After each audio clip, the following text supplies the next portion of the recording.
पुण्यातील जैन बोर्डिंग प्रकरणातील जो घोटाळा आहे या संदर्भात सर्व जैन जे बांधव आहेत त्यांच्या भावना ज्या आहेत त्या संतप्त आहेत। सध्या आपण पुण्यातील जैन बोर्डिंग या ठिकाणी आहोत आणि सर्व जैन बांधव जे आहेत या ठिकाणी उपस्थित आहेत। आपण त्यांच्यासोबत चर्चा करणार आहोत। खरं तर जो जैन बोर्डिंगचा विषय आहे गेली अनेक दिवसांपासून चर्चेला जात आहे।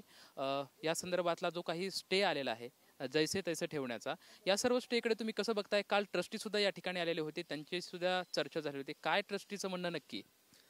ट्रस्टींचं म्हणणं जे आहे ते अण्णासाहेब पाटील सांगतील। तुम्हाला जे महत्त्वाचा स्टे मिळाला आहे हा एक छोटी घटना आहे। जोपर्यंत सेल डीड कॅन्सल होत नाही तोपर्यंत हे आंदोलन अजून तीव्र होत जाणार आहे। कारण ही जैन समाजाला दान दिलेली प्रॉपर्टी आहे। याच्यामध्ये खूप मोठा हजारो करोडचा भ्रष्टाचार आमच्या डोळ्यात देखत इथलेच लोक आम्हाला फसवत आहेत आणि त्यामुळेच आम्ही त्याच्या विरुद्ध बोलत आहेत। याच्यामध्ये ट्रस्टी तुम्हाला साधं आता ताजं उदाहरण द्यायचं झालं तर पुण्यामध्ये ह्या जैन बोर्डिंगचा 3.5 एकरचा परिसर आहे। ह्याच्यावर त्यांनी विकलं, सेल डीड केली आणि त्याच्यावर 70 करोडचं कर्ज एक कर्नाटकमधली बँक देते। तुम्हाला पुण्यामध्ये 1000 बँका असतील, तुम्हाला पुण्यामध्ये का कर्ज कोण देऊ शकलं नाही? ह्याच्यामध्ये सगळे जे आहेत आणि त्याच्या विरुद्ध ज्यावेळी आम्ही आवाज उठवला, आम्हाला त्या बँकेची पर्सनल काही द्वेष नाही आहे। खरं तुम्ही आमच्या मंदिरावर मूर्तीवर कर्ज दिलं। आजपर्यंत भारताच्या इतिहासात जैन मंदिरावर कर्ज कधीच झालेलं नव्हतं आणि त्याच्यावर ज्यावेळी आवाज उठवला त्यावेळी आमच्या घराकडे तुम्ही दिवाळीच्या वेळेला पोलीस पाठवून दादागिरी करायचा प्रयत्न केला। हे कितपत योग्य आहे? म्हणजे तुम्ही जैन समाजाच्या भावनांशी किती खेळताय? आमचा काय स्वाभिमान नाही आहे का? तर आमचा जोपर्यंत हे सेल डीड कॅन्सल होत नाही तोपर्यंत हा लढा अजून दिवसेंदिवस तीव्र होत जाणार आहे। आणखी काही जैन बांधव आहेत, आपण त्यांच्यासोबत चर्चा करणार आहोत। खरं तर काल जे ट्रस्टीतले जे काही मेंबर होते ते या ठिकाणी आलेले होते। काय नेमकं त्यांचं म्हणणं आहे? काय चर्चा त्या ठिकाणी काल झालेली होती? गेल्या 1.5 महिन्यापासून आम्ही इथे ठाण मांडून आहोत आणि ज्यावेळी पहिल्यांदा ह्या सगळ्या गोष्टी बाहेर आल्या कागदोपत्री, ह्यांचा बनाव जो काही दिसून आला, त्यावेळी आम्ही सर्व समाजातर्फे त्यांना विनंती केली होती की तुम्ही ट्रस्टी सर्वजण समाजासमोर या आणि तुमचा जो काही प्रॉब्लेम असेल तो समाजासमोर मांडा, समाज त्यातून तुम्हाला सोल्युशन काढून देईल। पण त्यांनी आता काल ॲडिशनल जॉईंट कमिशनर ज्यावेळी इथं साईट व्हिजिट होणार होती त्यावेळी त्यातले एक ट्रस्टी इथं आले आणि त्यांना आम्ही ज्यावेळी घेराव घातला की इथं तुम्ही इतक्या दिवसात आले नाहीत आणि आज कसे आले, ते गैरसमजातून काही प्रकार झालेत आणि आमची म्हणणं होतं की चॅरिटी तुमचे जे चेअरमन आहेत चिराग दोशी यांना फोन लावून द्या। जोपर्यंत फोन लावून देत नाही तोपर्यंत आम्ही इथून जाऊ देणार नाही। पण ज्यावेळी ॲडिशनल जॉईंट कमिशनर ज्यावेळी व्हिजिटला आले त्यावेळी त्यांनी असं सांगण्यात आलं की इथली जागा आम्ही बाहेर पुण्याच्या चारी कॉर्नरमध्ये घेऊन ह्या समाजासाठी किंवा हॉस्टेलसाठी अशी जागा करणार। पण आमचं म्हणणं असं आहे, इतकी छान अशी मोक्याची जागा सोडून बाहेर घेण्यात काय पॉईंट आहे? इथं जर अगदी म्हणजे सोन्यासारखी जागा आहे, मॉडेल कॉलनी म्हणजे एकदम सेंटरमध्ये आहे आणि इथं ते बरेचसे म्हणतात की आम्ही हॉस्टेल बिल्डिंग देणार आहे, जास्त कॅपॅसिटीची देणार आहे। माझा प्रश्न असा आहे की इथं ज्यावेळी सेल डीड ह्यांची झाली त्या सेल डीडमध्ये जवळजवळ 38 मजल्याची 2 बिल्डिंग होणार आहेत। कमर्शियल आहे की नाही हे प्लॅनवरती अजून तर दिसत नाही। 10 मजल्याचं पार्किंग होणार आहे आणि ही बिल्डिंग 3 एकर जागा दिल्यानंतर पूर्ण खरेदी देत आहेत हे आणि त्याच्या बदल्यात 999 वर्षांनी परपेच्युअल लीज, ज्याला आपण लीज म्हणजे भाडेपट्ट्यानेच म्हणतो। आता मला सांगा, आपली स्वतःची जागा देऊन त्यांच्याकडून भाड्याने घेणे हा कोणता म्हणजे हिशोब काय आहे ह्याच्या पाठीमागं? बरं, मला ह्या सर्व ट्रस्टींना म्हणायचं की तुम्ही हे लीजवर का घेता? याचं कारण त्यांनी सांगावं। याचं कारण माझ्याकडे आहे।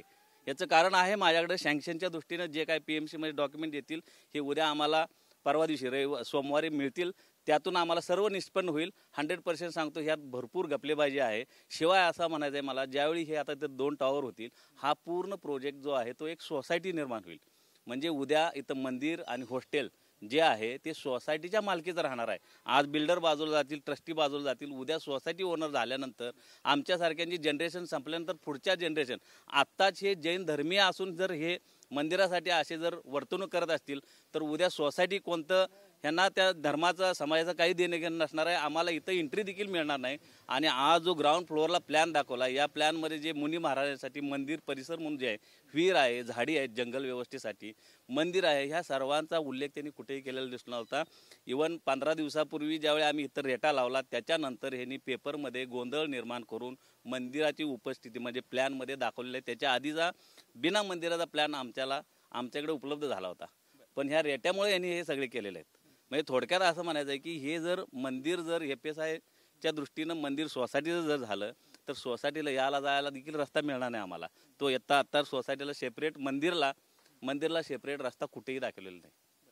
तर गेली अनेक दशकांपासूनची ही जागा आहे. अनेक विद्यार्थी या ठिकाणी राहून शिकलेले आहेत. ट्रस्टींचं असं म्हणणं आहे की या ठिकाणी आम्हाला पुनर्बांधणी करायची आणि दुसरी गोष्ट म्हणजे इथं जे टावर बनले त्यातून जे काही भाडे येणार आहे त्यातून आम्हाला बाकी आजूबाजूच्या ठिकाणी आम्हाला ती जागा घ्यायची, तेच जैन धर्मियांसाठी आहे. म्हणजे विकासाच्या बाबतीत आणखी आम्हाला वाढवायचे अशा बाबतीतलं त्यांचं म्हणणं होतं. आमचं म्हणणं हेच आहे की तुम्ही जे ट्रस्ट वालचंद शेटनी जी ट्रस्ट निर्माण केली त्या ट्रस्टचे ऑब्जेक्ट्स खरोखर त्यांचं कौतुकास्पद आहे. आम्ही त्यांच्या पासंगाला देखील पुरणार नाही इतकी त्यांची विचारसरणी आत्ता जी आहे. त्यांनी सर्व धर्मीयासाठी मंदिर असेल, तुमचं हॉस्टेल असेल, मुलींचं हॉस्टेल असेल, हॉस्पिटल असेल, या सर्वासाठी दान हस्तमुखाने दान केली होती, सरळ हाताने दान केली होती. आणि ही जागा इथं तुम्ही आता हे परिसर बघता, इथं एवढी म्हणजे असं कुठलाही परिसर एवढा मोक्याच्या ठिकाणी कुठे मिळणार नाही. असलेली जागा बाहेर विकण्यात काहीच पॉईंट नाही. ह्याच्या पाठीमागं असं म्हणायचं की तिथं बी जाऊन हे प्रकार असे जर उद्या झाले तर प्रत्येक वेळी समाज का एवढं डोळं उघडून कुणी बघू शकणार नाही. म्हणजे ह्यांनी समाजामध्ये धूळ फेकण्याचंच काम करत आहेत. हे 2013ला आपलं कस्तुरबा ट्रस्ट होता. असा जैन मंदिराचा अजून एक प्रॉपर्टी 5 एकरची प्रॉपर्टी रोड टच प्रॉपर्टी होती. त्यावेळी सुद्धा या लोकांनी त्यावेळी समाजामध्ये जागरूकता नव्हती. असंच सगळी सेम स्टोरी क्रिएट केली गेली की आपण दुसरीकडे विकत घेऊया, रोड टच कशाला पाहिजे, सिटीच्या बाहेर जाऊ. त्या 2013 नंतर ती जागा विकून त्यांनी पैसे गोळा केले. त्या पैशाचं पुढं काय झालं आजपर्यंत हिशोब लागलेला नाही. तुम्हाला स्कॉलरशिप देतील. आता हे जे सांगतायत की हे सगळं आम्ही विकून गावाच्या बाहेर हे करू, ह्याला आपल्या मराठीत शुद्ध भाषेत एक म्हण आहे, घर जाऊन कोळशाचा धंदा करणे. तुम्ही एवढं स्वतःचं एवढं 3.5 एकरचं विद्यार्थ्यांसाठी मेट्रो इथून 200 मीटरवर आहे, हे सगळं सोडून सिटी इथे येणारे सगळे CA, डॉक्टर, इंजिनियर असे पिढ्या 10,000 विद्यार्थी शिकून गेलेले आहेत. त्यांना तुम्ही गावाच्या बाहेर घालवणार. इथं तुम्ही कुणाला राहायला देणार आहे? रेसिडेन्शियल, जिथं 5 ते 7 करोडला एक फ्लॅट विकणार आहे. आणि एवढं तुम्हाला कुणाचं प्रेशर आहे की तुम्हाला ते विकावं लागतंय. आम्ही समाजाने तर मागणी नाही केली की आम्हाला हे विकून बाहेर जायचं आहे. ट्रस्ट हा समाजाच्या प्रॉपर्टी सांभाळण्यासाठी असतो. समाजाने एकदा तरी मागणी केली आहे का तुमच्याकडे हे विका म्हणून? ट्रस्ट डीड मध्ये मुद्दा नसताना ह्यांनी जागा विकायला काढली, चॅरिटी कमिशनरला अंधारात ठेवून. दुसरी गोष्ट, ज्यावेळी शेल डीड करून बिल्डरला FSI कमी मिळेल असं जेव्हा वाटलं त्यावेळी त्यांनी परत रिडेव्हलपमेंटच्या नावाखाली प्लॅन सँक्शनला टाकला. म्हणजे मला असं म्हणायचं आहे की तुम्ही खरेदी खत एकाच्या नावाने करता आणि परत तिथं ऑफिसमध्ये PMCच्या ऑफिसमध्ये सँक्शनिंग प्रोसेस तुम्ही ट्रस्टीच्या POA मध्ये नंदुरकर साहेब यांच्या माध्यमातून तुम्ही सँक्शन करता. म्हणजे हे पेपरमध्ये पूर्ण घपलेबाजी चालू आहे. आणखी काही जैन बांधव आपल्यासोबत आहेत. खरं तर भगवान महावीरांनी जगण्याची एक पंचतत्वे सांगितली होती, ज्याच्यामध्ये सत्य आहे, अहिंसा आहे, चोरी न करणे आहे. अशा सर्व गोष्टी असताना मी तर असं म्हणते की देशातली नाही जगातली एक पहिली अशी गोष्ट असेल की मंदिरावरती कर्ज काढले गेले. अत्यंत खेदजनक बाब आहे. तुमच्या सर्व जैन धर्मियांसोबत भावनांचा हा सर्व खेळ आहे. या सर्व गोष्टींकडे एक जैन बांधव म्हणून तुम्ही कसं बघताय? काय तुम्हाला वाटतं की पुढची काय भूमिका असू शकते? काय निर्णय सरकार घेऊ शकेल?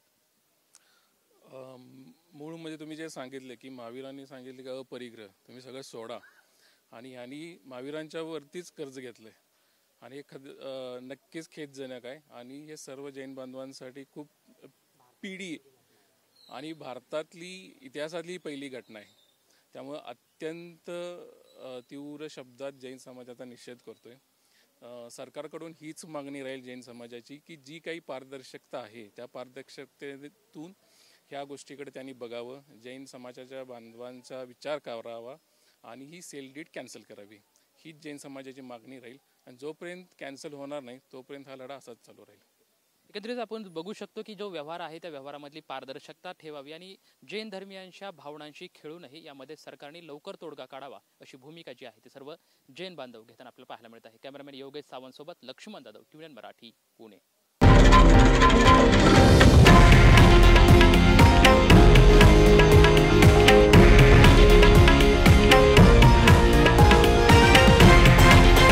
हे आहे देशातील नंबर 1 न्यूज नेटवर्क आणि आपण पाहत आहात TV9 मराठी, एकमेव.